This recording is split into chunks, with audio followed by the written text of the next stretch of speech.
Heu, une acculturation en fait, un langage commun, entre tous les acteurs, du végétal que vous êtes et que nous sommes. Donc je coupe mon métro, j'espère que non, c'est les grèves n'ont pas encore annoncé. Je coupe mon micro et je laisse, la parole, à au maestro, de la transformation numérique, à Thibaut Brousse.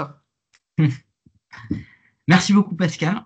Je suis ravi de venir partager avec vous, justement, comme tu l'as dit, c'est une masterclass qui a pour objectif d'éveiller les consciences, de soulever un certain nombre d'enjeux, d'impact, des exemples concrets, des cas d'usage.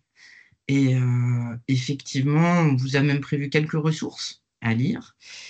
Et nous aurons un temps de questions-réponses à la fin de cette masterclass qui va grosso modo durer 45 minutes et on prévoira 15-20 minutes, 25 minutes d'échange ensemble. Let's go, c'est parti. Bon, quand même que je vous dise qui je suis, hein, parce que concrètement, moi j'ai démarré on va dire ma carrière il y a 25 ans. Et je dirige aujourd'hui une entité qui s'appelle 50A. J'ai commencé, j'ai vu la première révolution, Internet, hein, et puis j'ai vu la révolution des réseaux sociaux, et puis aujourd'hui, je vois effectivement la blockchain et l'intelligence artificielle. Donc, je suis spécialisé dans la gestion de projets numériques complexes, et évidemment, je suis passionné, c'est ce que je viens de partager avec vous. Nous avons travaillé pour Google, pour le département du Var, pour la Fédération française du bâtiment, pour un groupe que peut-être certains d'entre vous connaissent qui s'appelle Excel Industries. Ce groupe, en fait, est un groupe qui est une entreprise spécialisée dans l'agriculture et la pulvérisation. On travaille aussi pour l'IFA et pour le pôle habitat. Et donc, pour certains d'entre vous, vous travaillez aussi avec des constructeurs, des promoteurs, des aménageurs. Je tiens à vous dire tout de suite que je ne suis pas un gourou de l'IA. Hein, je suis un vieux, donc j'ai vécu quelques révolutions déjà. Euh, et donc, première chose, c'est que je tiens à partager avec vous que je suis parfaitement conscient des enjeux environnementaux. Si le numérique était un pays, il consommerait 5,5 fois plus que la France, ce qui n'est pas anodin. Et donc ça, il faut le savoir. C'est aussi, moi vraiment, j'aime la thèse, antithèse, synthèse. Donc, l'intelligence artificielle a un impact considérable puisque une requête ChatGPT consomme 10 fois plus d'énergie qu'une requête Google. Il faut le savoir aussi. Donc, je suis passionné de techno, mais je ne suis pas non plus avec un bandeau voilé face aux enjeux que cela soulève. Deuxième enjeu, qui est fondamental, c'est les enjeux géostratégiques.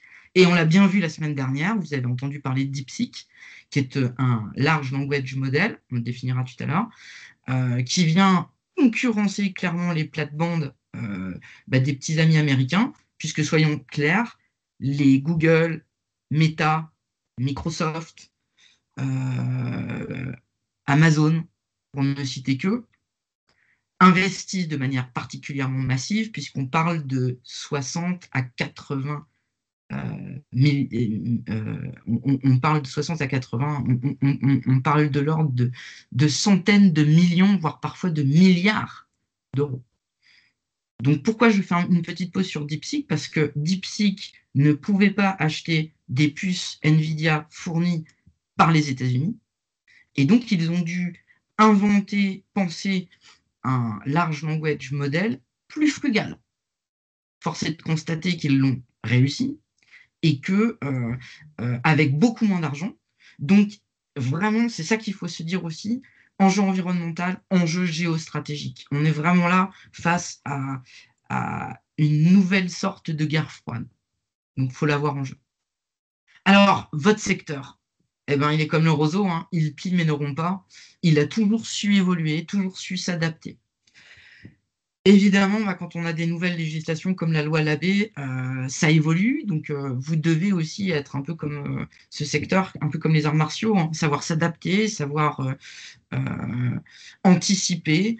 euh, et forcément, il y a des législations, il y a évidemment des changements climatiques conséquents. Donc, comment aussi adapter vos, vos cultures, vos produits face à des enjeux colossaux, parce que les enjeux climatiques, c'est aussi l'eau, c'est la sécheresse. Donc là aussi, forcément, Ah, ça, je sais pas. Et la question que tu viens d'être posée, je sais pas y répondre. Je laisserai Pascal y répondre.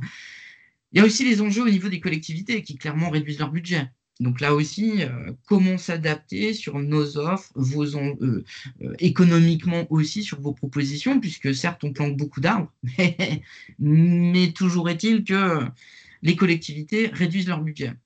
Et puis, il y a l'évolution des comportements d'achat des consommateurs. Vous voyez, 9% des foyers aujourd'hui achètent sur Internet. Et on augmente une progression. Donc là aussi, des changements de comportement chez les consommateurs. Une fois qu'on a identifié ces enjeux climatiques, environnementaux, géostratégiques, comportementaux, voilà comment on va dérouler les choses. On va soulever le capot. Hein, c'est important pour moi quand même de comprendre ce qu'est un algorithme. Parce que tout l'enjeu est là. Hein. Nos petits jeunes, ils sont super. Mais nos petits jeunes, ils ont une appropriation extrême, super. Mais en fait, si on ne soulève pas le capot, on ne comprendra pas d'où viennent les enjeux. Des cas d'usage sectoriels, multiples. Et puis, on verra des cas d'usage adaptés à votre secteur du végétal. On verra peut-être aussi un exemple d'une adaptation justement dans le fiduciaire, comment ils ont adapté leur modèle, leur business model grâce à l'IA. Et puis, comment y aller. C'est parti. Bah ouais, le 30 novembre 2022, un bouleversement. C'est vraiment, moi j'aime à faire la métaphore. On a laissé les clés d'une Ferrari à des personnes qui conduisaient des 2 chevaux. 30 novembre 2022, c'est l'apparition de ChatGPT. Et pourquoi c'est un game changer? Bah, tout simplement parce que nous sommes face aujourd'hui à une innovation majeure, de rupture. L'innovation mineure, c'est la roue increvable. L'innovation majeure, c'est le verre, le transistor, la puce.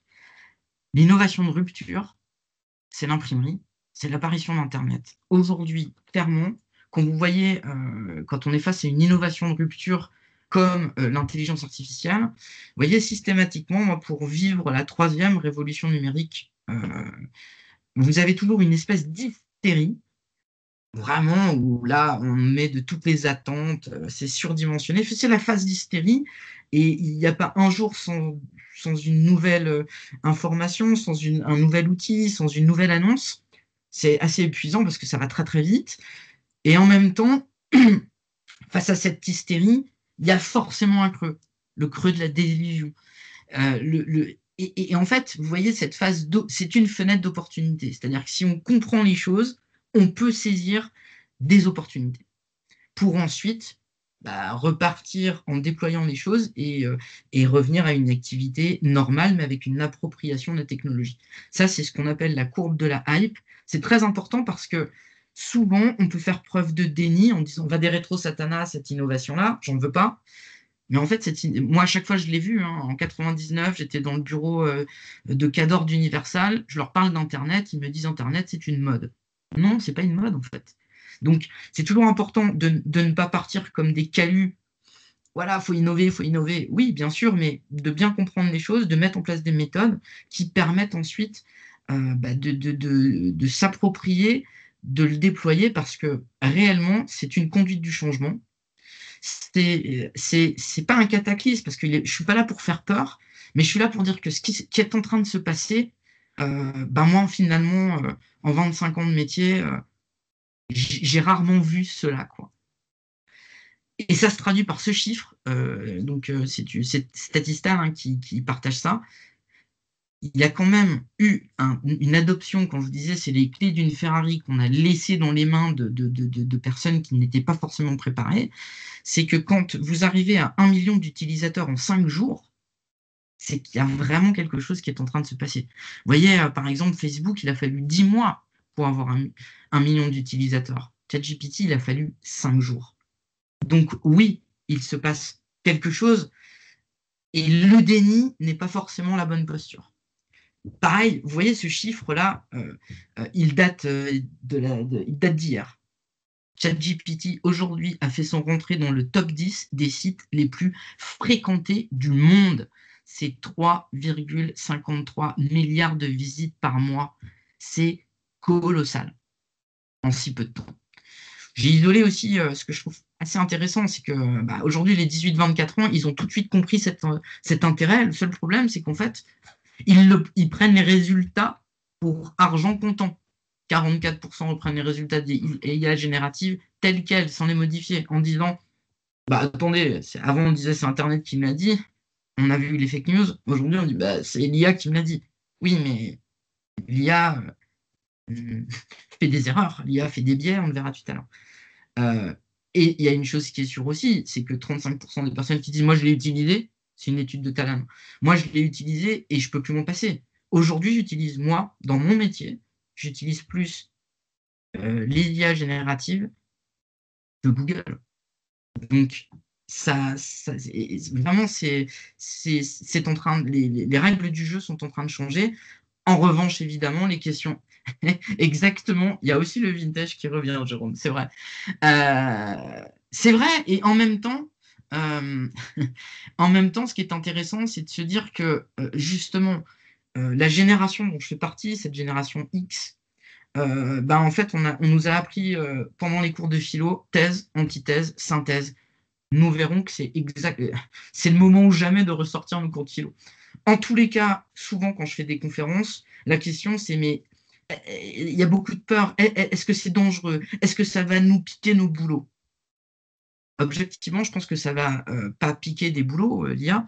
En revanche, ça risque, et ça, moi, c'est quelque chose que je dis depuis 2 ans et demi, c'est, vous vous rappelez de Windows 95, des outils de bureautique. Bon, j'ai pas envie d'utiliser l'ordinateur. Force est de constater aujourd'hui qu'on l'utilise tous et qu'on a été formés pour.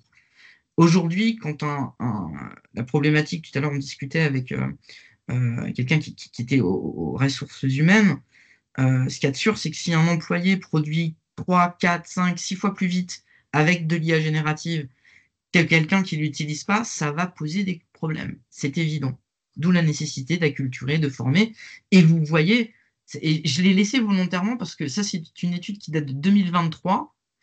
Euh, de plus en plus d'employés utilisent l'IA générative sans être formés, mais sans être sensibilisés aux enjeux de balancer des informations privées d'une entreprise dans ChatGPT, Mistral et compagnie. Donc ça aussi, c'est ce qu'on appelle l'usage fantôme de ces technologies. C'est hyper important si on n'y met pas de règles et de cadre du jeu. Ça s'appelle une charte. Alors, un petit passage historique, l'IA, c'est pas nouveau en fait. L'IA, ça existe depuis 1950. Et pour les plus anciens d'entre nous, est-ce que vous savez quel était le premier usage de l'IA? Allez, à vos quiz, dans la petite barre conversation, celui qui gagne aura... le premier qui me répond, qui c'est le premier qui a finalement créé, ouais, les détecteurs de mensonges, c'est ça Laurent, mais qui c'était? Qui était le premier? C'était les détecteurs de mensonges, c'est Alan Turing. Alors, c'était Alan Turing, en fait, l'objectif de ce test, c'est est-ce que les machines peuvent penser? Et en fait, le jeu, c'était de dire, vous avez des humains derrière des ordinateurs qui posent des questions, et en fait, si on ne se rend pas compte, exact, s'il s'en rend pas compte, si on ne se rend pas compte que c'est une machine, le test est gagné. Et c'était exactement, c'était ça, c'est-à-dire que je converse, je ne sais pas si c'est un homme ou une machine, et donc c'était le premier test, et c'est Alan Turing. Et puis derrière, et là, on vous a mis à la fin un super, avec Pascal, on a été, c'est un super podcast, c'est de Cédric Villani, qui raconte un peu tout l'historique. Je vous le fais en bref. Deep Blue contre Kasparov, qui gagne, c'est de l'intelligence artificielle. La classification d'images, quand on arrivait sur Internet, qu'on nous demandait de dire est-ce que c'est un chat, des escaliers, des motos, c'est de l'intelligence artificielle. Les assistants vocaux, Google, Siri, Alexa, c'est de l'intelligence artificielle. AlphaGo, qui gagne pour la première fois contre Lee Sedol, c'est de l'intelligence artificielle. Et puis effectivement, arrive GPT. Pour la petite histoire, quand même, les ingénieurs d'OpenAI, donc la maison mère de ChatGPT, n'avaient même pas idée de ce qu'ils allaient créer et de ce qu'ils mettaient à disposition. C'est pour vous dire que ça va, très vite, et deux, c'est pas nouveau, c'était déjà là. Excusez-moi, j'ai oublié de parler du modèle des transformers de Google, parce que finalement, Google a aussi énormément œuvré. Google, la recherche de pages, c'est du ranking, c'est de l'intelligence artificielle. Donc vous voyez, c'est pas nouveau. Et puis c'est partout. Sur nos téléphones, Waze, c'est de l'intelligence artificielle. Netflix, Spotify, ça en est aussi. Donc vous voyez tous ces usages de robots Android, de patterns, de deep learning, de conduite autonome, de cybersécurité, de robots automatisés, ce sont de l'intelligence artificielle. Comment? Ah, il y a quelqu'un qui a peut-être pas coupé son micro. Attention. Donc, une question, 12 minutes. Ah, Mais tu vas manger? Je ne sais pas, peut-être, Pascal, tu peux regarder qui n'a pas coupé son micro. C'est bon, je viens de couper le micro. Ah, super. Pas de souci, merci. En fait, cette accélération, elle est permise par trois grands facteurs. La vitesse, parce que les ordinateurs, ils calculent beaucoup plus vite. Et puis avant, vous avez vu Turing, c'était une salle de machine pour traiter tout ça. Aujourd'hui, Nvidia, dans 3 semaines, ils sortent un tout petit boîtier avec une vitesse de calcul phénoménale. On a aussi beaucoup plus de données. Hein. Donc, le volume de données issu des réseaux sociaux, issu des conversations, issu du WhatsApp, issu de tout. Donc, beaucoup plus de données et beaucoup plus de variété d'informations. Texte, son, images, chiffres. Je ne suis pas un ingénieur et je ne suis pas un chercheur, et je sais qu'il y en a beaucoup qui sont connectés là, mais c'est quand même pour vous donner une idée. En gros, les algorithmes qui ont été conçus, c'est vraiment une sorte de réplique du système nerveux. Vous avez des données d'entrée, un réseau de neurones qui est reproduit et des données de sortie. Ça, c'est extrêmement important à comprendre parce que aujourd'hui, moi je le dis avec mes mots, je suis capable du langage informel. Ce langage informel va être transcrit en langage binaire qui va permettre de sortir des résultats. Et ça, si on comprend ça, on peut comprendre justement ce vocabulaire un peu qui peut faire peur, mais qui est important à comprendre. Vous avez le machine learning. Machine learning, c'est à partir d'un jeu de données, c'est un apprentissage statistique. Le deep learning, c'est un sous-ensemble du machine learning qui fonctionne comme un réseau de neurones multicouches. L'IA générative, c'est un sous-ensemble du deep learning qui va permettre de générer du texte, des images, des vidéos, du son. Et là, ça utilise des contenus existants. Et ça va apprendre pour générer de nouvelles choses.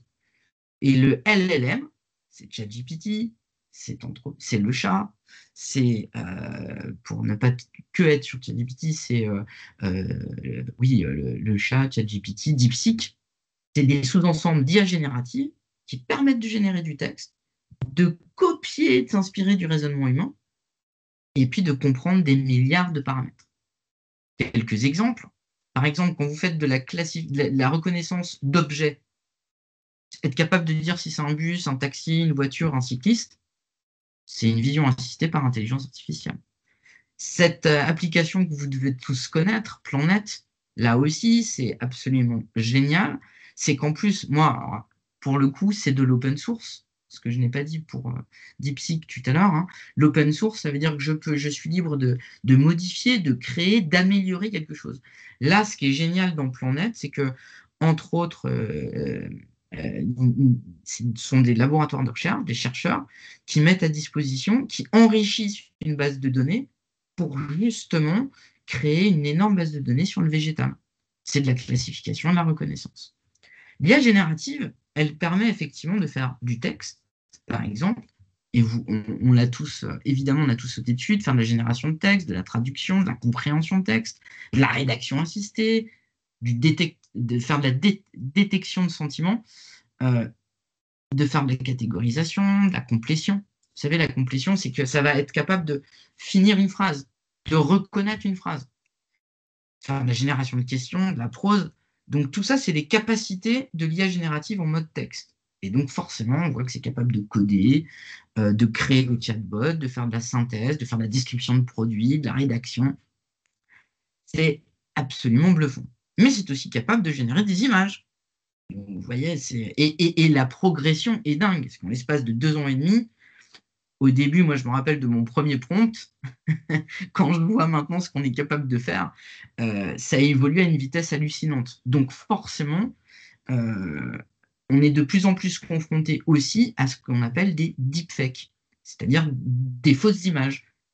Et c'est de plus en plus délicat de les reconnaître, d'ailleurs. Et, première chose, bah oui, c'est génial, on fait des images, mais attention aux biais. Les biais, ça veut dire quoi? Oui, tout à fait. Non seulement c'est la consigne que l'on donne, mais on a un slide sur ça. Non seulement il faut être vigilant parce que n'oublions pas que ce sont des algorithmes qui sont pensés par des chercheurs, souvent de l'autre côté, dans la Silicon Valley. Donc il y a des biais et il y a vraiment des choses qui sont parfois assez surprenantes. Si je demande une secrétaire, ça me propose une image de femme. Donc ça peut aussi y avoir des biais. Si je demande un CIO, il est forcément un homme blanc euh, avec des cheveux parfois blancs ou bruns, mais il y a des énormes clichés en fait. Donc soyons vigilants aussi à ça et sensibilisons nos équipes, nos jeunes aussi, à bien aller fouiller. Et là, en fait, j'aimerais vous montrer quelque chose. Je vais faire un focus. C'est une vidéo que j'ai réalisée. Moi, je suis pas architecte, je suis pas constructeur, je suis pas promoteur. J'ai participé à un challenge. Donc là, c'était un challenge en fait autour de créer, imaginer le bâtiment du futur. Je vais vous montrer une vidéo de 2 minutes qui a été entièrement réalisée avec de l'intelligence artificielle générative, de texte, d'images, de vidéos, de sons. C'est un combo un peu sur tout. Je quitte l'écran, hop, je prends celui-ci. Hop Une là. région où la nature et l'urbanisme Excusez-moi. avancé se rencontrent. Elle s'élance un peu Voici vite. et imaginez une région où la nature et l'urbanisme avancé se rencontrent. Voici Ecopolis, un quartier où durabilité et innovation façonnent l'habitat de demain.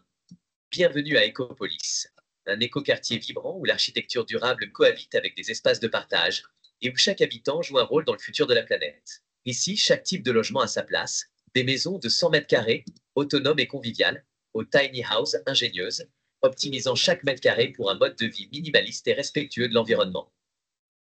Au centre, le bâtiment principal se dresse, symbole d'une architecture hybride et consciente. Bois, béton de chanvre et énergie renouvelable se conjuguent pour un impact minimal et un confort maximal.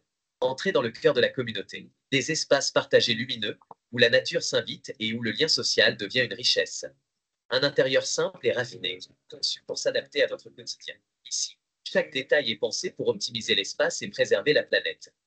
Vivre à Ecopolis, c'est partager plus que des espaces. C'est s'investir dans des projets communs, cultiver la terre et s'entraider pour mieux vivre ensemble. Bois massif, béton de chanvre, panneaux solaires et récupération d'eau de pluie. Tout est pensé pour maximiser les ressources naturelles, produire de l'énergie propre et utiliser chaque goutte d'eau de façon intelligente. Ecopolis, un quartier où la durabilité inspire le quotidien et où chaque construction est un pas vers un futur plus vert. Alors, pourquoi nous souhaitions avec Pascal vous montrer cette vidéo? En fait, on souhaitait vous montrer cette vidéo parce que c'est une vidéo qui a été entièrement réalisée. Comment j'ai réalisé cette vidéo? J'ai réalisé cette vidéo en utilisant un outil de Google qui s'appelle Notebook LLM. J'ai synthétisé plus d'une 50aine de documents que je suis allé sourcer sur le bâtiment du futur, sur des recherches architecturales, je l'ai nourri aussi de projets qui avaient été faits. Ensuite, j'ai synthétisé toutes ces données. J'en ai fait des prompts, enfin j'en ai fait 5 ou 6 fiches très structurées. Je les ai balancées dans ChatGPT. Et dans ChatGPT, je lui ai dit, maintenant, tu es un architecte, tu es paysagiste, tu vas m'imaginer le bâtiment, voire le quartier du futur. De ça, il m'a prompté un bâtiment. Je lui ai dit, alors attention, il faut que tu prennes en compte la structure du bâtiment, que tu prennes en compte les services qui vont être proposés, que tu prennes en compte les enjeux environnementaux, économiques. Et même le script il m'a proposé le script de la vidéo, il m'a proposé, du coup, grâce à ce script, nous avons pu générer des images. Ces images, on les a générées avec Flux, qui est un outil français, hein, c'est l'outil de Mistral, pour générer des images. Derrière, en fait, même le son et la voix sont synthétiques. Pourquoi c'est assez bluffant? C'est bluffant parce que moi, n'étant pas du métier, imaginez, je vais voir une collectivité, je réfléchis, je prends mon brief quelque part, puis je reviens quelques jours après en ayant généré cette vidéo qui peut coûter... euh, non, pas encore. J'ai généré cette vidéo qui a finalement coûté une cinquantaine d'heures de travail. Et fort de cela, j'avais en face des promoteurs qui génèrent des vidéos à pour des milliers d'euros. Et en gros, moi, si je sais vendre, je peux vendre des projets comme ça, contractualiser avec des collectivités, et derrière, je vais aller chercher des sous-traitants. Donc, ceux qui savent, à savoir les constructeurs, des maîtres d'œuvre, eh ben, ils ne seront plus que des exécutants parce que moi, j'ai capté la marge et la valeur ajoutée. C'est un exemple qui permet de voir l'utilisation de l'IA générative, texte, son, image et vidéo. Alors, quelque chose de très très important, c'est que trop souvent, sur le devant de la scène, on ne parle que de l'IA générative. L'IA générative, elle produit un contenu, texte, son, vidéo, image. Mais l'IA discriminante, ça produit un résultat de calcul. Ça te permet de faire de la classification, de la régression, du scoring, de l'évaluation, de la reconnaissance, de l'identification, du filtrage, de la recommandation, de l'optimisation. C'est hyper important de comprendre. IA générative produit un contenu, IA discriminante produit un résultat. Tout ça pour dire, petite synthèse avant de passer au cas d'usage, l'intelligence artificielle, finalement, ça simule l'intelligence humaine par des machines, via des algorithmes.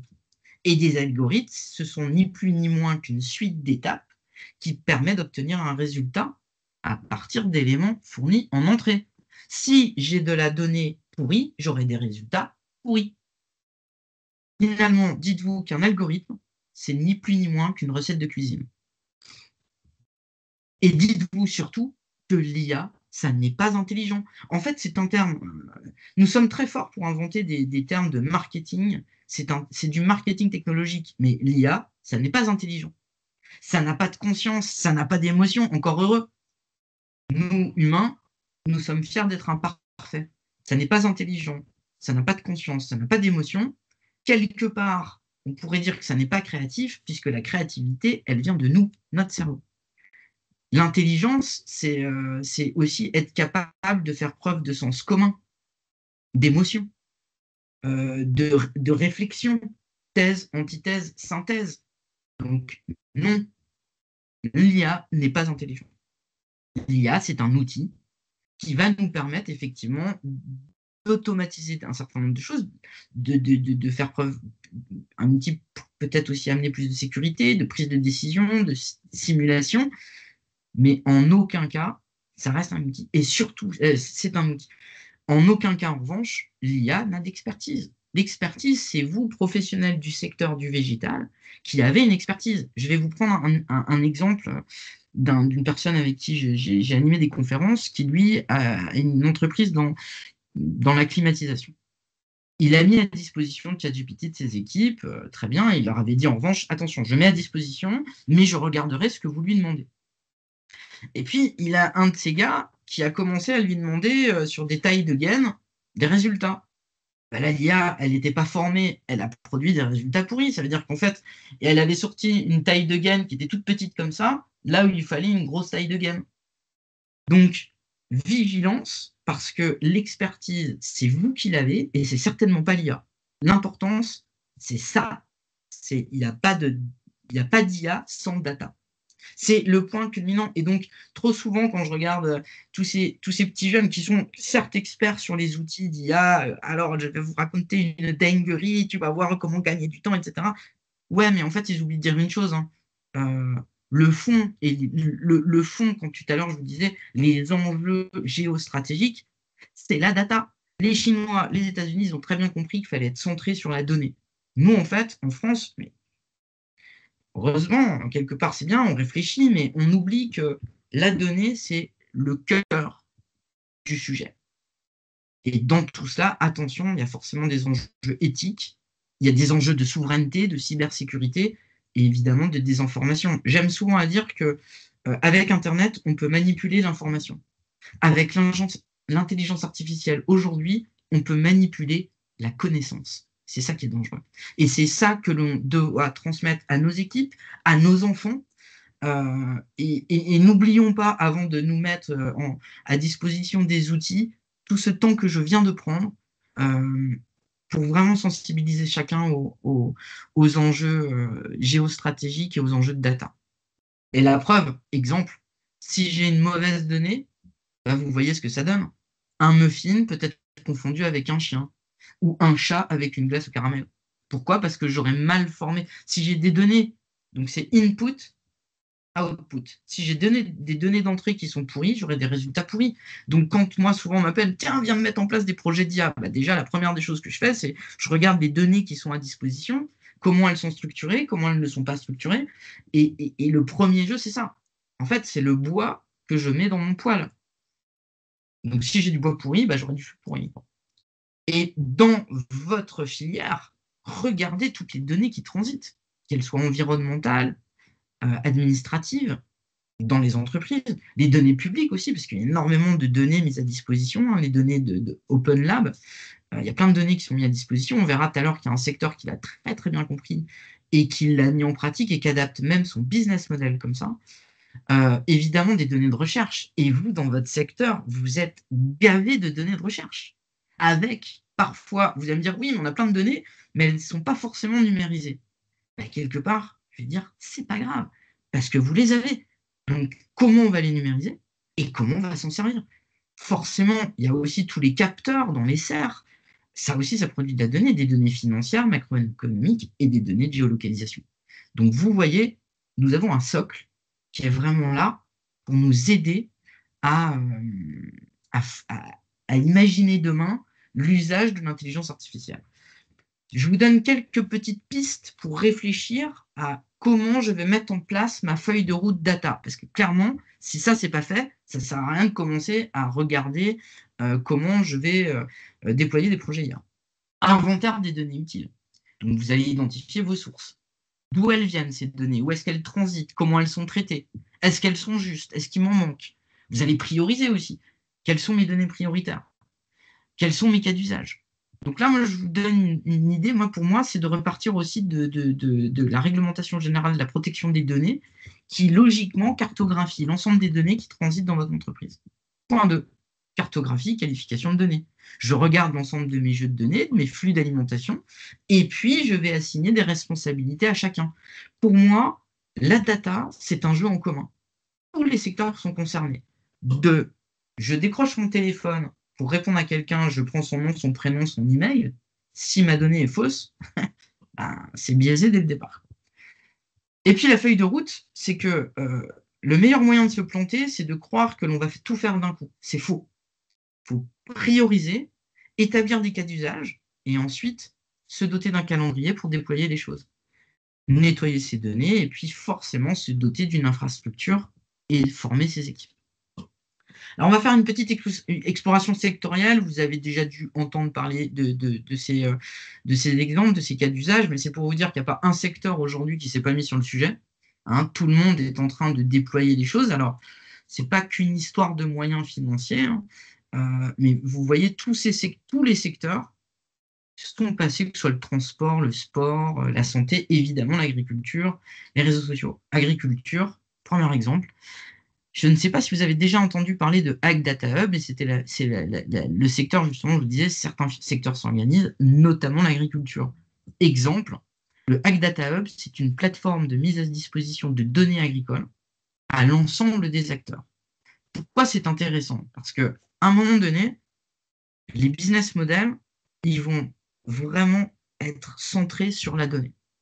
Les acteurs de l'agriculture, pour éviter de se faire imposer des conditions par les acteurs industriels, bah, s'organisent en disant, nous maintenant, on partage un certain nombre de données, tu peux y accéder, tu peux diffuser tes données, tu peux aussi t'accompagner pour imaginer un nouveau business model.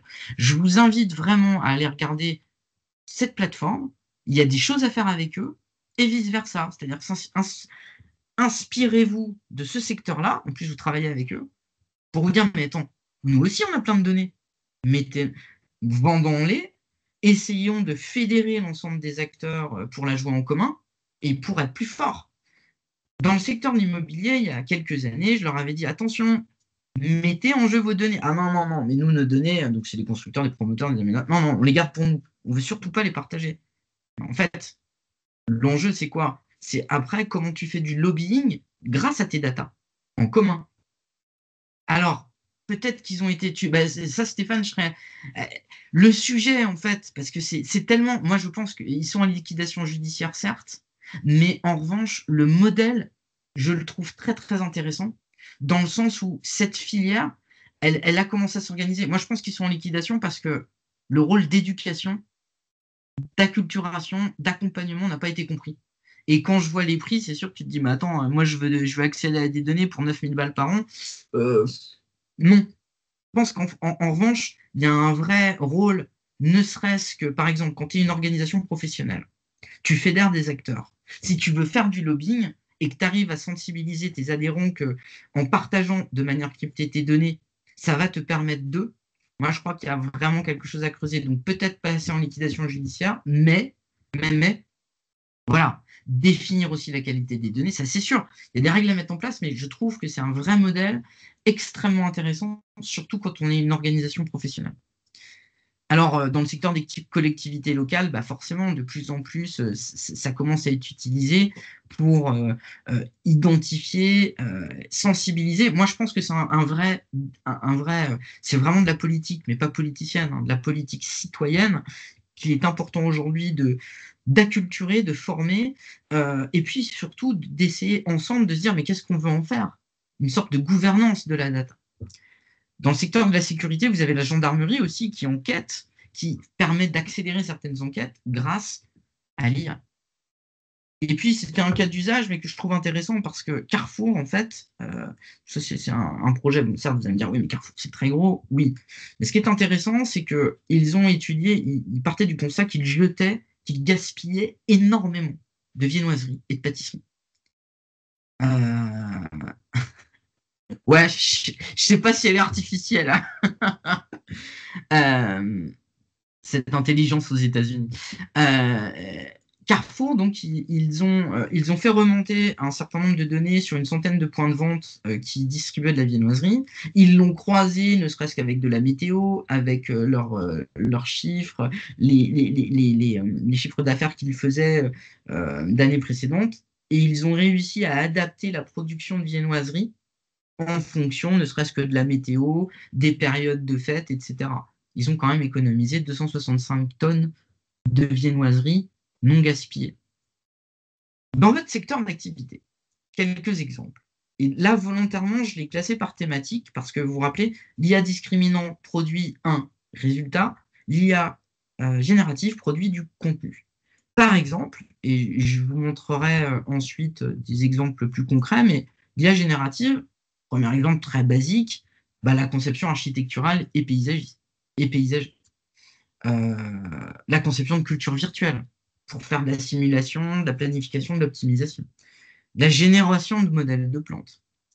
On peut avoir aussi des donc ça c'est plutôt génératif, hein, vous l'avez compris, on est sur du génératif.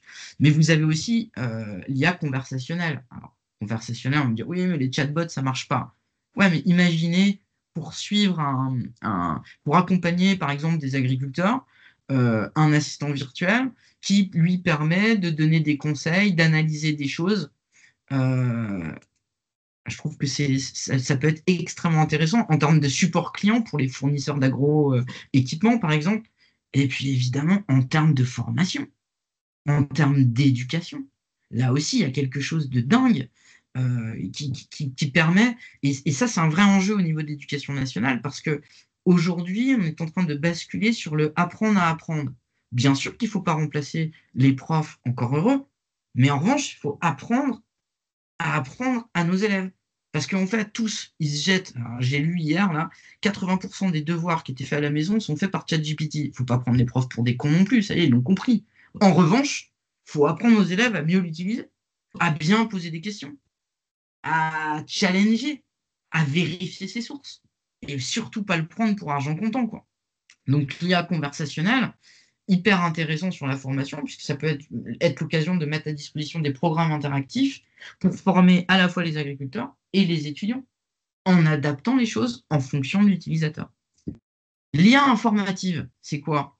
C'est par exemple des systèmes d'alerte pour de l'anomalie climatique.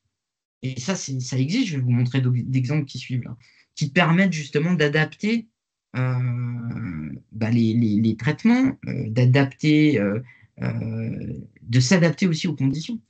C'est par exemple aussi le monitoring de la santé des plantes. Grâce à des capteurs, comment je peux signaler des risques, des stress, et puis j'ai plus le nom, mais c'est aussi toutes ces espèces, ces ravageurs, il y a des signaux faibles. Grâce à ces capteurs, je peux les mettre en avant.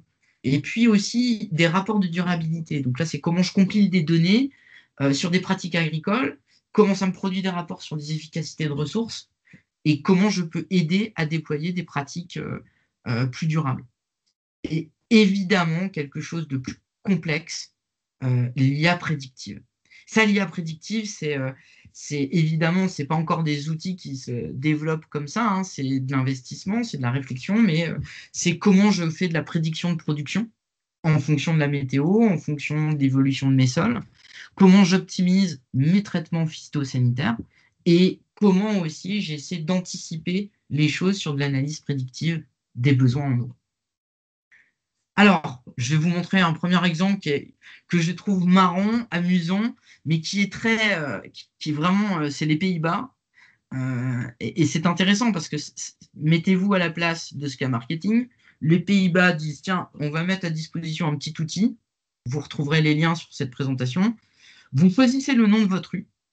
Et puis, en fait, ça va, donc c'est de l'IA générative, ça va habiller la rue, évidemment avec des fleurs hollandaises, hein. Ça va habiller la rue. Mais ça, c'est quelque chose, c'est un exemple tout bête de ce qui peut être fait grâce à l'IA générative. Et je trouve que c'est assez marrant en termes de com, et ça montre de cet usage comment aussi je peux générer des choses assez basiques. Bien entendu, pour tous les experts du paysage, vous allez me dire, non, mais ça, c'est un peu bidon. Oui, c'est sûr. Mais si j'ai de la bonne donnée, ça peut commencer à devenir sympa. Un autre exemple, ça c'était une start-up là au CES. Eux, ils te fournissent tout le kit pour faire pousser des légumes grâce à l'IA. Donc en gros, tu as une sorte de meuble avec des capteurs dans tous les sens qui te permet de faire ton basilic, tes tomates, ta menthe en fonction de la saison. Je trouve que c'est assez génial parce que là, c'est en train de rentrer dans les mœurs. Et imaginez chez Ikea acheter cette machine-là, quoi. C'est pour vous dire comme ça va, c'est en train de devenir mainstream, quoi. Plus besoin d'être un jardinier, la machine va le faire pour moi. Ça me fait un peu penser au Thermomix. Je ne suis pas cuisinier,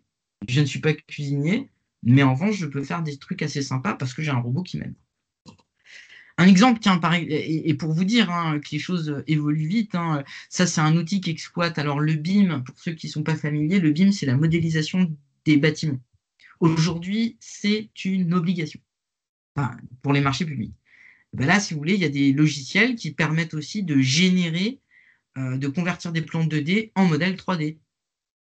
Je vous invite à aller sur la galerie, là vous verrez tous les projets qui ont été faits, mais c'est pour vous dire aussi que vous allez, pour les paysagistes qui sont parmi nous aujourd'hui, vous allez certainement avoir des personnes qui font quoi? Qui vont utiliser l'IA, et des clients qui vont l'utiliser et qui arriveront même avec des modèles.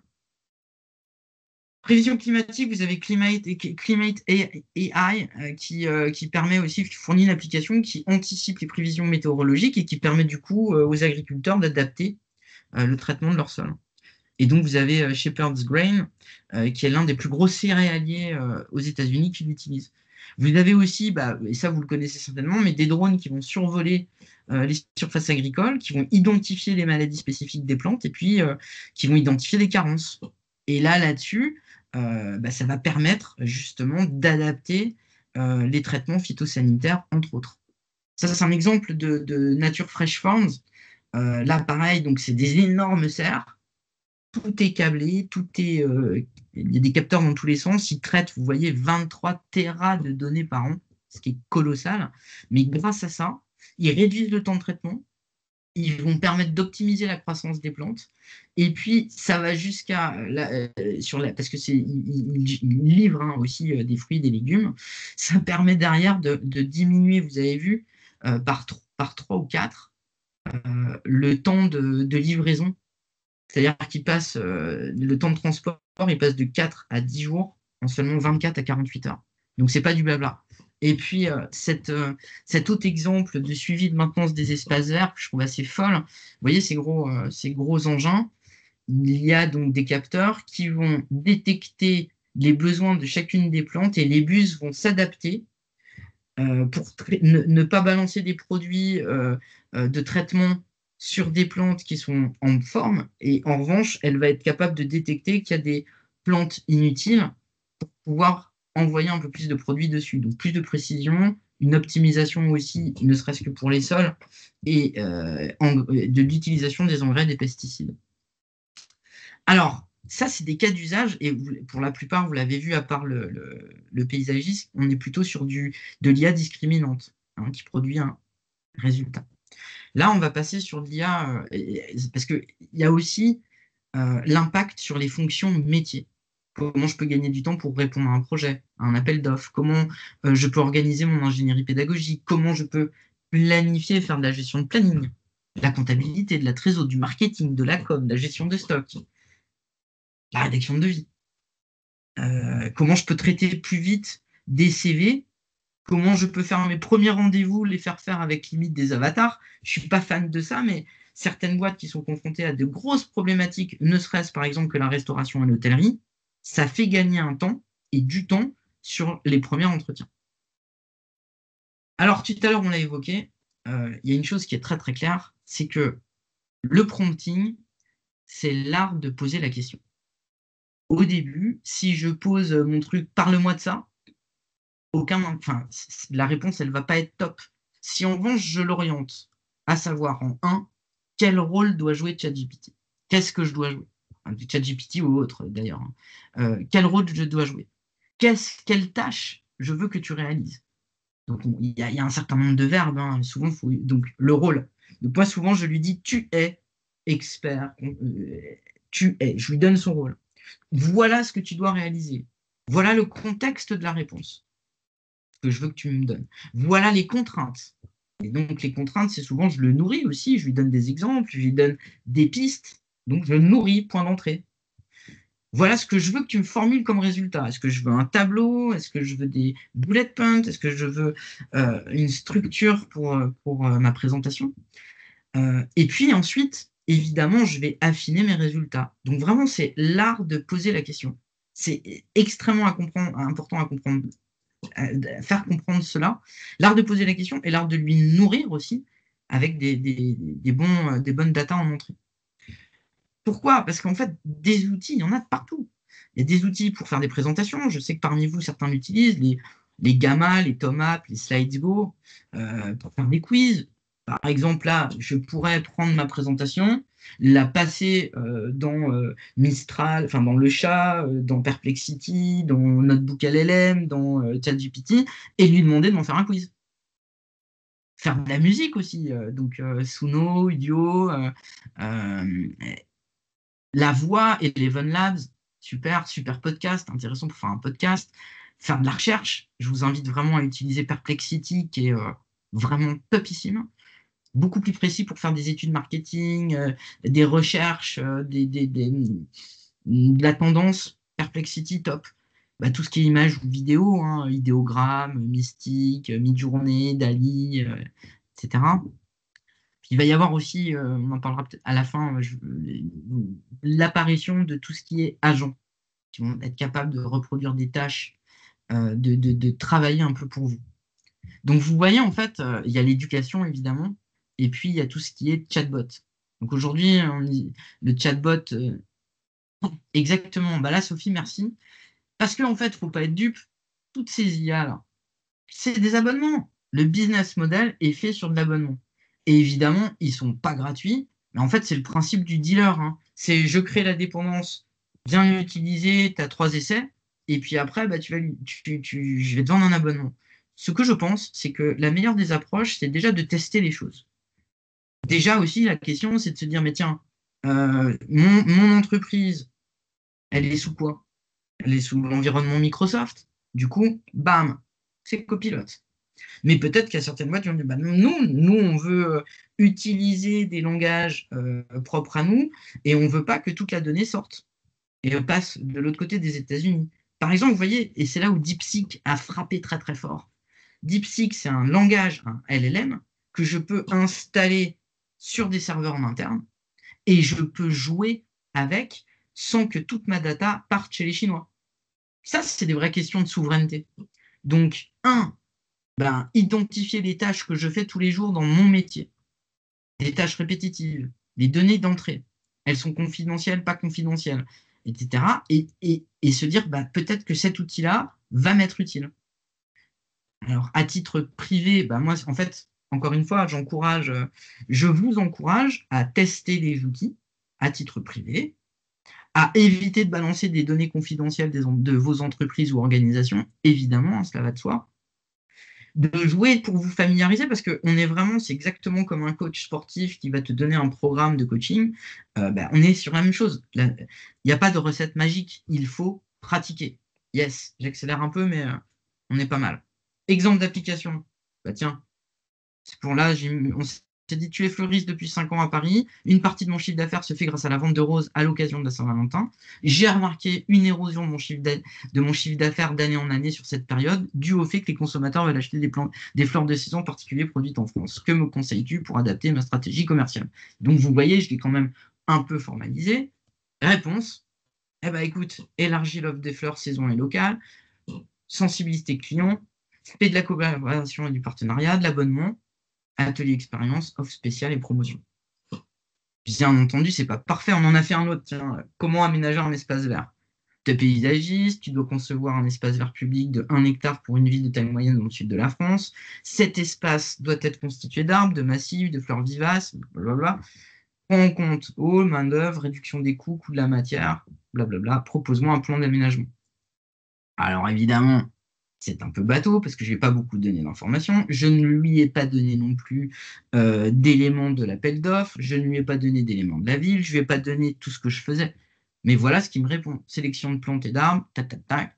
Gestion de l'eau, système d'irrigation. Hein. Même si c'est controversé, mais à moi de le nourrir de mon expertise et de ce que je suis capable de répondre pour muscler ma proposition. Aménagement de terrain, réduction des coûts, plan d'aménagement.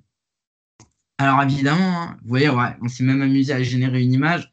Je la trouve daubée, mais encore une fois, c'est fait en 10 minutes. Le visuel, vous avez vu ce que l'on est capable de faire avec la vidéo que je vous ai projetée tout à l'heure. Voilà. Donc le résultat n'est pas bon, et tant mieux. Parce que je pense que c'est une opportunité pour le secteur du végétal, et on va en parler dans 5 minutes. Vous avez quelque chose à faire. Prenons cet exemple de business model. Revue fiduciaire, RF, la revue fiduciaire. Modèle économique en berne. Le papier se casse la gueule, plus personne n'en veut. Ils allaient mourir. Là, ils se disent, mais attends, qu'est-ce qu'on peut faire? On a beaucoup de données en entrée. On a toute cette base documentaire, on a toute la donnée d'informations juridiques liées aux ressources humaines. Qu'est-ce qu'on peut faire? Ils ont décidé de créer quoi? Alter Ego, un moteur de réponse, un chatbot, qui s'alimente sur toute la donnée de la revue fiduciaire. Ils vendent un abonnement à 1 425 €. Ils sont en train de se faire, si vous me permettez l'expression, non, je ne vais pas le dire, mais du coup, le business model a explosé. Moi, je crois. Alors, évidemment, je pense que dans votre secteur d'activité, il y a vraiment quelque chose à faire. On va en parler. Pour résumer, attention aux données. Il peut y avoir de la mauvaise data. Attention à la confidentialité. Donc, c'est essentiel de mettre en place au sein de vos entreprises ou organisations des règles du jeu. C'est l'occasion d'ailleurs d'échanger, de discuter avec tout le monde. Règles du jeu égale charte d'utilisation. ne pas trop faire confiance, attention à la cybersécurité.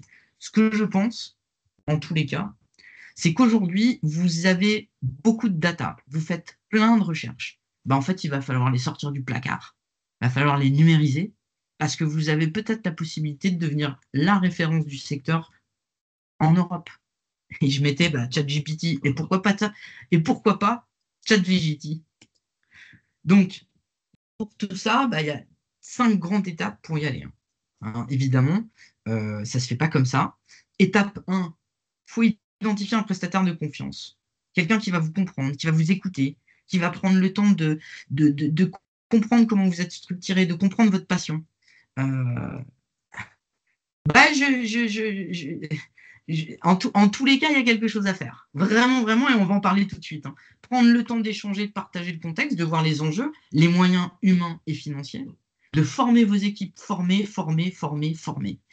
Et puis derrière, une fois qu'on a formé les équipes, il y a un comité de pilotage IA qui va se charger des projets, parce que je vous l'ai dit, le meilleur moyen de se planter, c'est de vouloir tout faire en même temps. Faux. Il faut identifier des chantiers, y aller pas à pas, pour justement monter en puissance et mettre en place un prototypage, ce qui s'appelle un POC, pour ensuite passer à l'étape plus industrielle. Écoutez, on a presque tenu le timing, j'ai débordé un petit peu, mais ça va laisser place aux questions, aux réponses. Je vous remercie. Je vous propose maintenant de répondre à vos questions. Si interrogation il doit y en avoir. En tous les cas, vous avez un secteur absolument passionnant. Il y a plein de choses à faire. Et dites-vous une chose, la data.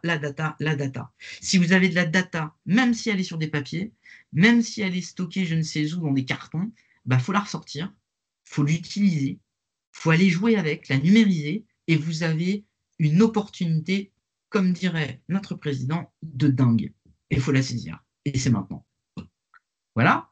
J'attends vos questions par chat, par visuel. En tous les cas, c'est un plaisir.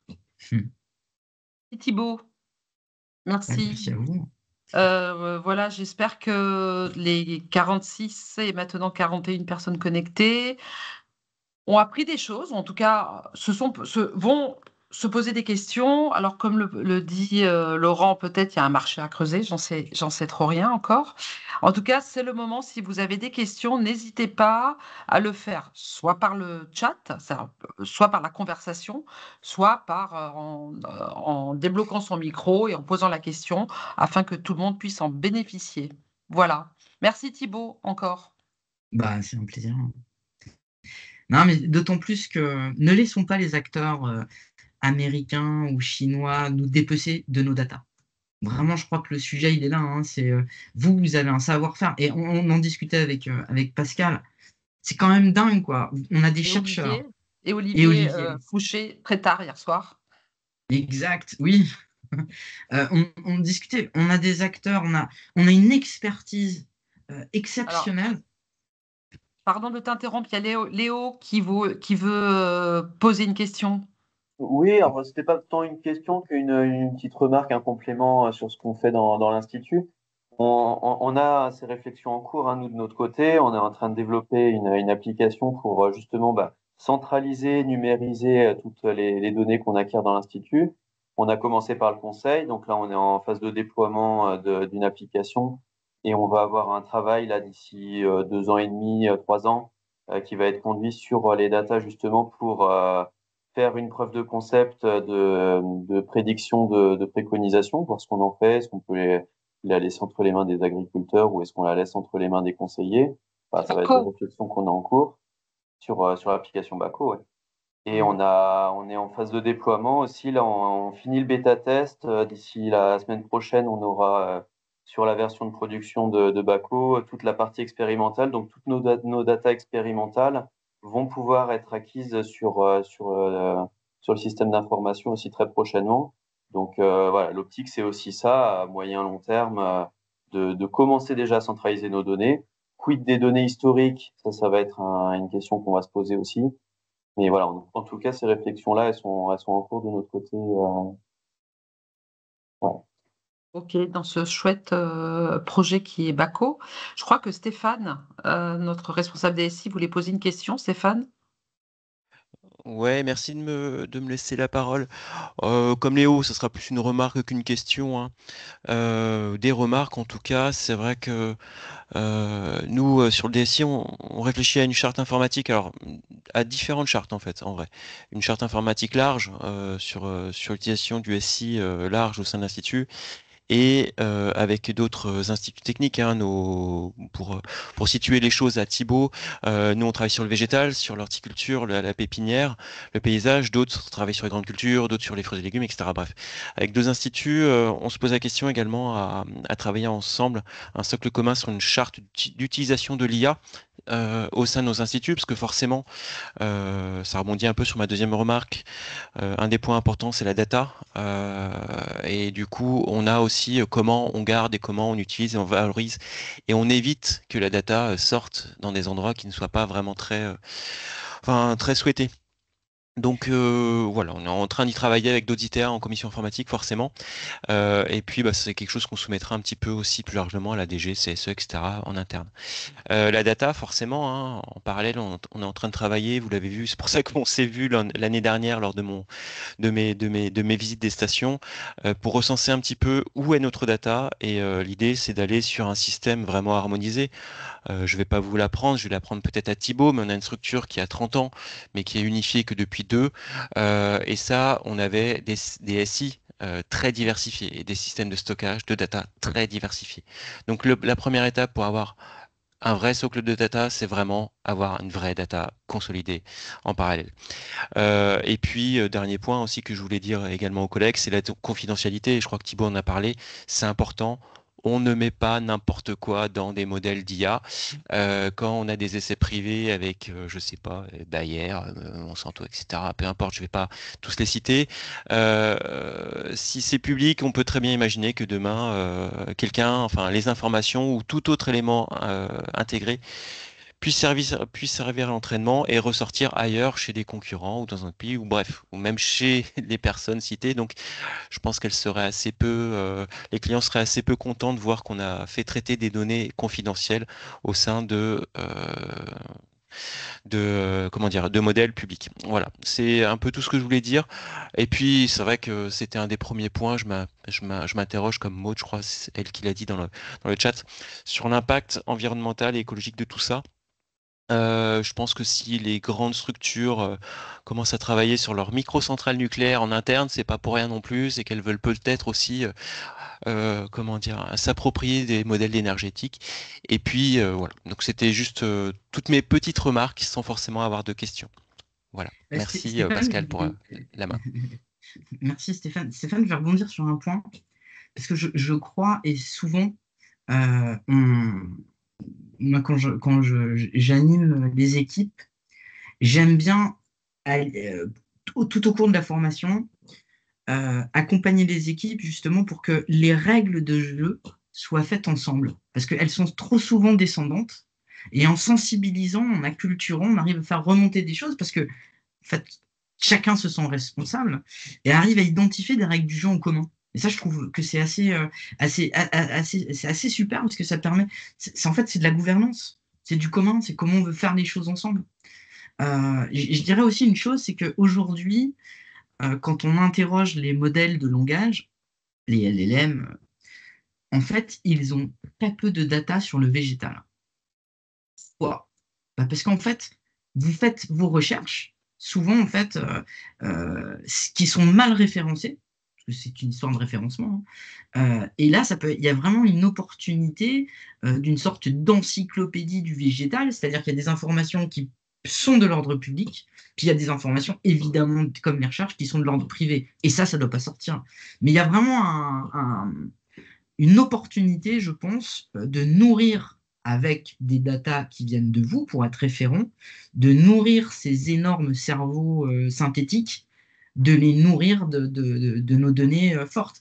Alors, j'écoute un webmaster. J'ai quelques questions. La semaine prochaine? On peut essayer. Aude, vous avez. On peut essayer de les prendre. Donc, comment bien vivre le décalage entre l'entreprise qui innove et ses clients qui sont réticents? Bah, je crois qu'il y a beaucoup de culture, il y a beaucoup d'acculturation déjà, en un.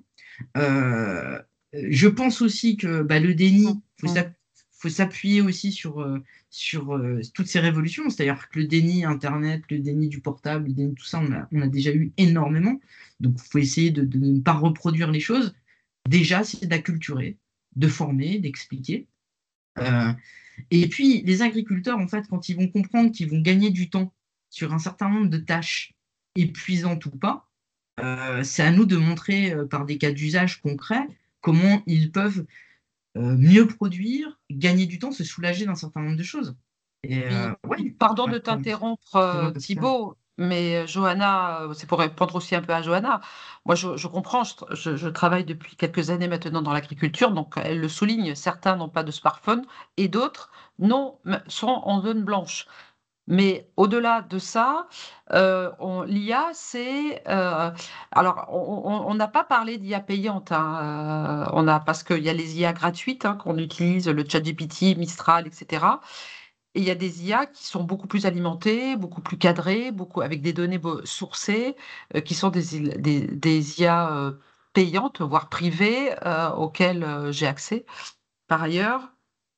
Et pour revenir à notre agri, s'il est tout seul dans sa structure, et comme il y a beaucoup de cas, hein, moi j'étais en contact avec des paysagistes par exemple, euh, effectivement, l'IA ne va pas tout de suite bouleverser sa vie. Par contre, euh, pas dans son métier premier, c'est-à-dire celui de faire de la conception paysagère ou de tailler les arbres, parce que ça, il le sait déjà et depuis longtemps, mais peut-être sur d'autres secteurs comme son site internet, sa stratégie marketing. Alors, pour celui qui n'a pas de smartphone, Johanna, là, bah, effectivement, ça serait un petit peu compliqué, mais en tout cas, l'IA intervient, peut aider dans le commercial, dans la communication, dans le marketing, dans la gestion de son site internet, dans la gestion de ses réseaux sociaux, quand on a un Facebook, comme l'ont beaucoup les agriculteurs. Et puis aussi, alors là, pour revenir à ce que disait Maud, hein, au tout début de la présentation, Thibaut a évoqué effectivement la catastrophe aujourd'hui. ChatGPT est en train de remplacer Google, le moteur de recherche Google. Bon, on fait de la recherche, donc avec ce que cela implique de sources d'erreurs plausibles, mais aussi en termes de requêtes, c'est clairement, et on l'a dit, on le sait, c'est une catastrophe écologique. Alors peut-être, on peut se poser la question d'IA frugale, comme l'ont fait les Chinois, parce qu'ils étaient contraints avec DeepSeek, mais aussi on parle de beaucoup d'éco-conception web maintenant depuis une quinzaine d'années, et donc probablement qu'on arrivera à l'éco-conception IA, quoi. C'est vrai qu'il y a 2 ans, j'avais dit, parce que la problématique, c'est qu'en fait, c'est une histoire de pognon, tout ça, hein, beaucoup. Et quand tu as des pays comme aux États-Unis, avec des centaines de milliards, enfin, la feuille de route de Trump, elle est effarante. Mais l'argent, ils vont le mettre. Puis vu qu'en plus, Ah oui, c'est oui. Musk, Ouais. ils vont le faire. Les Chinois, parce qu'il faut quand même savoir que oui, les États-Unis déposent le plus de brevets en termes de recherche au niveau de l'IA, mais souvent, il y a des noms chinois sur les brevets déposés aux États-Unis, hein. Souvent. Donc, en gros, DeepSeek, c'est intéressant parce que nous, on a Mistral, mais Mistral est en train de sortir du top 10 des IA les plus utilisées. Nous, Européens, on va s'amuser à réguler. C'est pas con.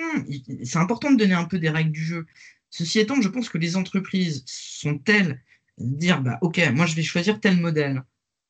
Et je vais sensibiliser aussi chacun à ne pas se ruer sur les LLM, y compris en entreprise, mais à se poser la question, est-ce que c'est utile? À quoi ça me sert? Pour l'utiliser à bon escient. Et oui, je crois qu'on va revenir à des modèles plus frugaux. De toute façon, on n'aura pas le choix parce que ça va être payant. C'est déjà payant, mais ça le sera encore Exactement. plus à l'usage.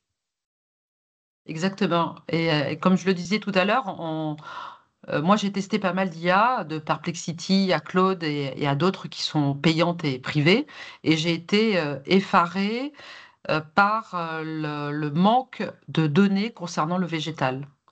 J'en ai parlé hier soir, pas plus tard qu'hier soir, avec des amis qui, certains, pour ne pas les citer, travaillent à la BPI, c'est-à-dire à la Banque publique d'investissement, et qui me disaient, mais effectivement, il y a très très peu de données. Alors, il y a des biotech, il y a de la biotech qui va faire de la recherche donc très très très pointue, hein, presque de la recherche profonde en biologie notamment, mais par contre sur le végétal et sur le TRIPS, Ange, je ne sais pas si tu es là, mais il y a très très peu de données. Et là, ils m'ont dit, mais Pascal, tu ne te rends pas compte, il faut leur dire, il faut aller contacter Mistral, donc Mistral qui est l'IA française, hein, Mistral le chat, contacter Mistral qui vient de passer un accord avec Le Monde, notamment le journal. Voilà. Et cette masterclass arrive peut-être à point, puisque c'est la semaine prochaine, hein, le sommet de l'IA en France. Pascal, je voulais Je juste crois que intervenir Laurent pour voulait dire. poser la question. Il y a un- il y a Laurent un- il y a un- Jacob. Oui, je voulais juste intervenir pour dire que le problème n'est pas tellement celui-ci. Le problème, c'est la propriété des données. Oui, Léo, là, qui travaille actuellement au développement de Bacol, le sait bien. Il y a des données, par exemple, qui ont été générées, enfin, qui ont été financées notamment par Valor, qui sont disponibles dans l'outil Floriscope. Il y a des données de l'OPP qui sont financées par les États membres de l'Union européenne. À chaque fois, le problème se pose l'accessibilité des données n'est pas forcément un problème, mais la réutilisation des données peut poser problème, surtout si derrière, il y a des exploitations commerciales. Et donc, c'est des choses qu'on retrouve par ailleurs. Actuellement, dans le projet Remède, qui est porté par l'ACTA, ils sont encore, alors que le projet est pourtant là en phase de finalisation, c'est même plus un projet d'ailleurs, ils sont encore à se poser des questions sur ces propriétés de données. Et on a eu ces conversations dans plusieurs groupes de travail différents, y compris avec le ministère à la DGAL. Personne actuellement n'est capable de répondre à ça. Qui est propriétaire des données? Et ça, c'est vraiment l'enjeu de demain. C'est toutes ces données, elles sont disponibles, mais qui en est le propriétaire? Et je pense que c'est ça l'enjeu de ces sujets-là, c'est qu'à partir du moment où on aura une réponse à ça, et ces questions-là seront tranchées, ça va permettre de débloquer probablement des situations. En tout cas, ou les propriétaires des données, les data, comme le disait tout à l'heure, sans data, pas d'IA. Donc ces propriétaires-là seront un peu assis sur un tas d'or ou en tout cas dans un business model plausible de monétiser ces données. Effectivement, pour cela, il faut en être propriétaire et faire en sorte que si elles sont utilisées par des tiers, eh ben, au moins le faire dans un modèle payant, quoi. Comme l'a fait la revue fiduciaire avec qui se vend comme un petit pain, hein, ça vient de. Ce sont eux qui disent ça, hein, le RF Alter Ego, qui est l'IA dédiée au RH et qui va mettre sur le carreau des centaines et des centaines de euh, euh, Le cabinet juridiques, hein, les services juridiques, puisque voilà, donc c'est la donnée, oui, la donnée sans data, pas de data organisée, pas de data, pas d'IA. Donc les propriétaires des data en question euh, peuvent effectivement s'interroger sur comment je protège ma donnée et si je la divulgue ou si je la laisse à portée des autres, sous quel modèle, quoi? Quel modèle je le fais gratuitement? Dans certains cas, c'est le cas de certains données, projets subventionnés, où j'en fais un modèle payant. Voilà, je crois est-ce qu'il est 1h moins de quart? Est-ce que, alors attends, j'ai encore quelqu'un qui, non, c'est toujours tac, tac, tac. Est-ce que quelqu'un veut poser une question à Thibaut qu'on va libérer, délivrer comme la Reine des Neiges qu'il est? Alors, vous avez à la fin, là, effectivement, tu rajoutes quelque chose là, Thibaut? Ouais, je suis en train Ouais, de je les mode, partage merci. à tous. Ouais, Hop. ouais, ok. Je les partage à tous parce que justement, j'avais la donnée là, environnementale en 2022, là, mais qui était en 2022 et effectivement, à l'époque, n'était pas encore sortie l'IA générative. Et il y a une donnée qui était intéressante, c'était celle que qu'on a utilisée là au tout début sur France Inter, parce que c'est la donnée qui est sortie la semaine dernière, là. C'était France Inter, hein, Oui, sur l'émission de gaz à effet de serre de l'IA qui est l'équivalent à 5,5 fois la France, ouais.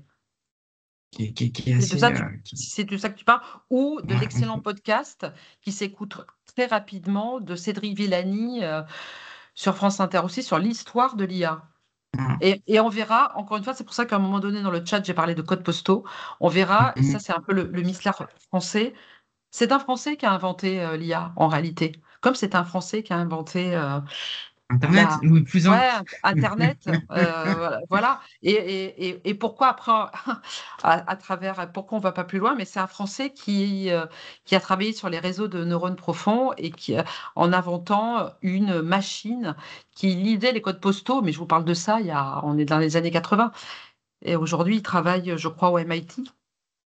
Donc, écoutez voilà, c'est là, hein, cette Cédric Villani, l'histoire de l'IA, Ouais, et, c'est vachement sympa. et De toute qui façon, aborde aussi le côté social et politique, évidemment, parce que ça n'est que ça en réalité. Le reste, c'est des algorithmes, le reste, c'est des 1 et des 0. Exactement. Bah, merci en tous Voilà. les cas pour votre écoute. On la mesure à l'intensité du nombre de participants qui sont restés. Ça, c'est important. Il y a Léo, Et non, c'est Léo, je crois, tu veux reposer une question? Ouais, j'avais une petite question, mais je ne sais pas si j'aurai une réponse complète. Mais la question, c'est comment est-ce qu'on choisit nos interlocuteurs, nos prestataires, nos partenaires pour développer l'IA avec nous? Nous, on n'a pas les compétences en interne, hein, et je pense pas on aura vocation à les avoir. Et derrière cette question-là, enfin, nous, voilà, on va travailler à notre petite échelle avec l'Institut de l'élevage pour un service DataStat qui est super performant sur ces questions-là. Mais la question derrière ça, c'est aussi comment on se prémunit d'une hégémonie de certaines entreprises sur une Ouais. technologie donnée. Mm. On a vu par exemple le gouvernement français avec Lucie qui a donné son aval à une entreprise privée hein, pour développer ça, qui se voulait être un concurrent. Bon, on va passer sur l'échec cuisant qu'il a représenté. non, mais les équipes, petite anecdote, hein, les équipes de dev avaient dit, on n'est pas prêt. Mais sauf qu'en fait, les pseudo-sachants qui savent tout mieux que tout le monde ont dit, si vous êtes prêts, et ben ça a été un vide. Donc, Oui. en gros, comment s'organiser, Léo, je pense, c'est comment identifier un prestataire de confiance. Bah là, pour le coup, il faut s'entourer. Hein, faut regarder comment chacun parle du sujet. Est-ce que c'est le gourou tech? Est-ce qu'il y a de l'écoute? Est-ce qu'il y a de la compréhension? Est-ce qu'il y a de la méthodologie? Est-ce qu'il y a de l'empathie? C'est le syndrome de Kruger. En gros, le syndrome de Kruger, Ouais. c'est d'un côté, tu as les sachants, ils savent tout. C'est la même courbe que sur le déploiement de l'IA. Un peu. Ouais, parce qu'à un moment donné, c'est ça aussi la compréhension. C'est de se mettre dans un secteur, c'est de le vivre. Tu peux pas parler de végétal si t'es pas allé te renseigner. Tu peux pas venir donner des belles leçons de technologie et de méthode et de consultant si tu le vis pas, quoi. Ouais, Ça, c'est et la nous, en première même des temps, choses. on peut pas donner des grandes leçons sur l'accaparement des technologies par des entreprises privées, etc., si nous-mêmes, on fait la même chose de notre côté. Alors, on Exa- estime le faire avec une certaine éthique, essayer que le déploiement soit le plus accessible, etc., mais on peut pas non plus compter sur le gouvernement français pour financer tout ça et le rendre public. Enfin, c'est compliqué, hein, le sujet, quand même. On vous a Oui, mis un lien. Ah, mais c'est extrêmement compliqué parce que c'est un sujet, on a bien vu que vertigineux. Enfin, c'est c'est vertigineux en pas réalité. que technologique en un. Donc moi, voilà, c'est pour ça que je vous ai remis devant les yeux là. Étape 1, identifier quelqu'un de confiance, prendre le temps d'échanger, former les équipes, former et accompagner le comité de pilotage et surtout, et effectivement se dire, OK, on a nos moyens humains, nos moyens financiers, qu'est-ce qu'on peut faire? Et pour répondre à la dernière question, qui est comment s'organiser finalement, moi je crois qu'il faut peut-être, alors effectivement, peut-être cette encyclopédie du végétal, le chat VGT, ça peut être assez amusant, parce qu'il faut mieux nourrir de vos données, comme ça au moins on irrigue, et derrière, c'est des nouveaux business models à imaginer, parce que la lame de fond, économiquement, elle est Et, aussi là, la preuve et- avec la revue fiduciaire. La question de Léo, elle est très pertinente, hein, Léo, mais ça passe la première couche. Alors après, vous allez dire, Pascal, elle vend sa formation, mais elle vend surtout ses compétences d'ingénieur pédagogique, mais ça passe par la pédagogie. Donc, pour choisir un prestataire, il faut que Astre d'Or, Excellence Végétale, Valor, Plantécité, enfin tous ces acteurs de l'écosystème se forment. Et c'est parce que tu vas être informé que tu vas pouvoir commencer à déceler les gourous tech, comme l'a dit tout à l'heure, et j'en ai connu beaucoup, hein, moi, dans le monde de l'Internet. Hein. Les gourous tech, peut-être ceux qui un peu plus discrets, mais qui prennent qui prennent le problème à la base et qui vont aller surtout sans vendre du rêve, qui vont aller avec une méthodologie, et ça c'est extrêmement important, une méthodologie agile, hein, brique par brique, hein, parce qu'on se dit ah, on va faire l'IA là, ça marchera pas, ça marchera pas. Donc d'abord, il faut vous informer et puis vous former.